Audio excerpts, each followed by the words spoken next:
अस्सलाम वालेकुम। आज सब जानते हैं कि आज स्कूल खुलने वाले हैं और स्कूलों में बड़ी तैयारी हो रही है।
किसी का कोई जवाब नहीं।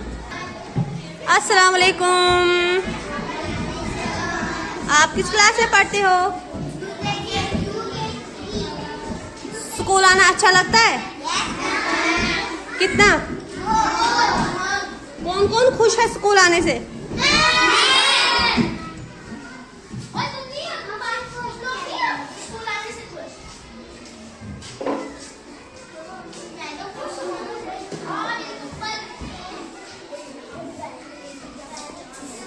आज स्कूल का पहला दिन है, कैसा लग रहा है? बहुत अच्छा। छुट्टी अच्छी लग रही थी? सर्दियों में क्या किया? पढ़ाई और खेला। आपने कैसा लग रहा है स्कूल वापस आना? बहुत अच्छा। आप क्या कहते हो? बहुत अच्छा। बहुत अच्छा।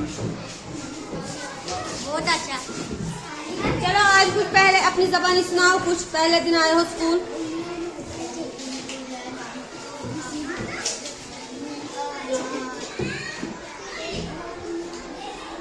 आपको कैसा लग रहा है स्कूल का पहला दिन? वाह, ये गुड़िया किसे लाई है? इधर देखो। मॉर्निंग मुतैब। Good morning. और कैसे हो? ठीक हो? बहुत अच्छा हूँ। सो आज पहला दिन है स्कूल का। So how are you feeling right now? बहुत अच्छा लग रहा है। 2 महीने के बाद स्कूल देख रहे हैं, एंथुसियास्टिक फील कर रहे हैं, बहुत एंजॉय कर रहे हैं आज। और अभी देखते हैं क्या होता है आगे। अभी गेम खेल रहे हैं, आगे भी मज़ा आएगा। अभी पेपरों की तैयारी की है? बहुत अच्छे से तैयार है हमें सारा कुछ। चलो अच्छी बात है। और क्या किया छुट्टियों में? खेला, पढ़ा, सब कुछ किया, जो हो सकता था वो किया। अच्छा, और कुछ कहना चाहोगे? नहीं, बस। ओके।